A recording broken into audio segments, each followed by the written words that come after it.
Magandang araw mga kapuso, nandito po ako ngayon sa Tondaligan Beach Park sa Dagupan City para naman kamustahin ang sitwasyon dito sa nasabing lugar. At sa paglilibot nga natin, napansin natin na marami pa rin pong mga tao at mga bisita na dumadayo dito sa Tondaligan Beach Park para mag-unwind, para maglakad-lakad at syempre para magtampisaw. Sa mga oras kasi na ito mga kapuso, mga 6 p.m. ay hindi gaanong nararamdaman yung mainit ng panahon compared kanina na mga tanghali kung saan pumalo pa sa 42 yung pinakamataas na heat index base sa tala ng DOST Pag-asa Dagupan City. At sa mga oras nga na ito mga kapuso, may mga nakikita pa rin tayo na mga PNP personnel na nagkakandak pa rin po ng checkpoint dito sa may kahabaan ng Barangay Bunuan Quezon. At meron din pong mga naka-station o naka-deploy na mga lifeguard na under po nitong CPRRMO para siguraduhin pa rin yung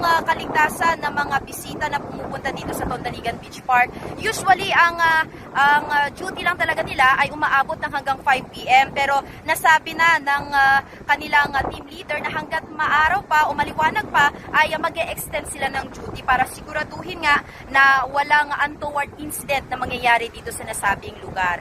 At sa ngayon, mga kapuso, kinausap natin yung ilang mga cottage owner at nabanggit naman nila na ngayong kasagsagan ng bakasyon ay medyo maganda-ganda pa naman yung kalakaran at medyo malaki daw ang kitahan ngayon, lalo na't marami pa rin yung mga bumibisita mula sa iba't ibang mga lugar, yung mga estudyante.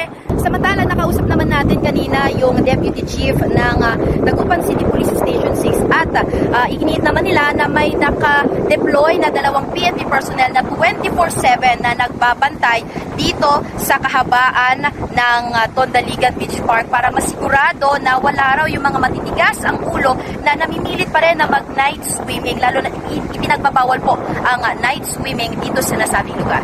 Yan muna ang mga latest mula rito sa Dagupan City. Ako po si Sandy Salvacio ng GMA Regional TV, GMA News.